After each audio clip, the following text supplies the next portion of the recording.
సంక్రాంతికి పట్టిబట్టలు వేసుకుంటున్నారు ముఖ్యమంత్రి ఆయన భార్య గారు, మంచిగా పండగ చేసుకుంటున్నారు.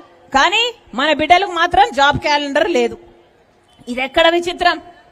అప్పుడు చంద్రబాబు గారు ముఖ్యమంత్రిగా ఉంటే 7,000 డిఎస్సి ఉద్యోగాలు ఇస్తుంటే ఆ రోజు జగనన్న గారు సిగ్గులేదా, 25,000 ఉద్యోగాలు ఖాళీగా ఉన్నాయి, ఎందుకు భర్తీ చేయటం లేదు? నేను అధికారం లేకొచ్చినాక మెగా డిఎస్సి 25,000 ఉద్యోగాలను భర్తీ చేస్తానని చెప్పాడు జగనన్న గారు. మరి ఈ రోజు మెగా డిఎస్సి కథ దేవుడెరుగు, దగా డిఎస్సి 6,000తో ఉద్యోగాలు ఇస్తున్నారట. అది కూడా నోటిఫికేషన్ ఈ 5 ఏళ్లు రాలేదు. ఇప్పుడు ఎన్నికలు 2 నెలలు ఉన్నాయనగా ఇప్పుడు ఇస్తారట. ఇక ఎప్పుడు పరీక్షలు రాసేది, ఎప్పుడు వీళ్లకు ఉద్యోగాలు వచ్చేది? వీళ్లకు నిజంగానే ఉద్యోగాలు ఇవ్వాలి అన్న చిత్తశుద్ధి ఉంటే మరి ఈ 5 సంవత్సరాలు ఎందుకు ఇవ్వలేదు? ఆలోచన చేయండి. వీళ్ళ రాజశేఖర రెడ్డి గారి ఆశయాలను నిలబెట్టేది? అసలు రాజశేఖర రెడ్డి గారి బ్రతుకున్నప్పుడు వ్యవసాయం ఎలాగుండేది? ఏమన్నా రైతులున్నారా? అన్నా వ్యవసాయం ఎలాగుండేదన్నా?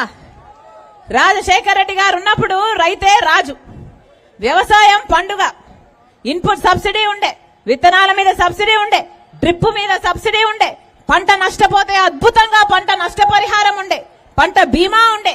ఎంత అద్భుతంగా చేశారు. రుణమాఫీ చేశాడు, గిట్టుబాటు ధరనిచ్చాడు, పెట్టుబడి ధర తగ్గించాడు, విత్తనాలు ఎక్కడైనా ఎక్కువ అమ్ముతే వీల్లేదు అని సుప్రీంకోర్టు వరకు వెళ్లి కొట్లాడి మరీ తగ్గించారు. ఉందా ఇప్పుడు ఈ పరిపాలనకు ఆ చిత్తశుద్ధి ఉందా? అసలు రైతు నష్టపోతే కనీసం అయ్యో నష్టపోయావా అని నష్టపరిహారం కూడా ఇచ్చే ప్రభుత్వం కాదు. వీళ్ళ రాజశేఖర రెడ్డి గారి ఆశయాలను నిలబెట్టేది? ఏం చెప్పాడు జగనన్న గారు? ఇక్కడే ఉంది ఒక మద్యం షాపు.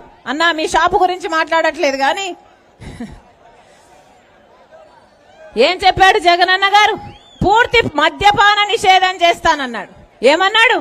అసలు మద్యం అనేది లేకుండా చేస్తాను అన్నాడు. మద్యం అనేది లేకుండా చేశాకనే ఓట్లు అడుగుతాను అన్నాడు. మద్యం అనేది లేకుండా చేస్తాను అని నేను మేనిఫెస్టోలో పెడుతున్నాను, ఆ మేనిఫెస్టో నాకు బైబిల్, ఖురాను, భగవద్గీతతో సమానం అని చెప్పాడు.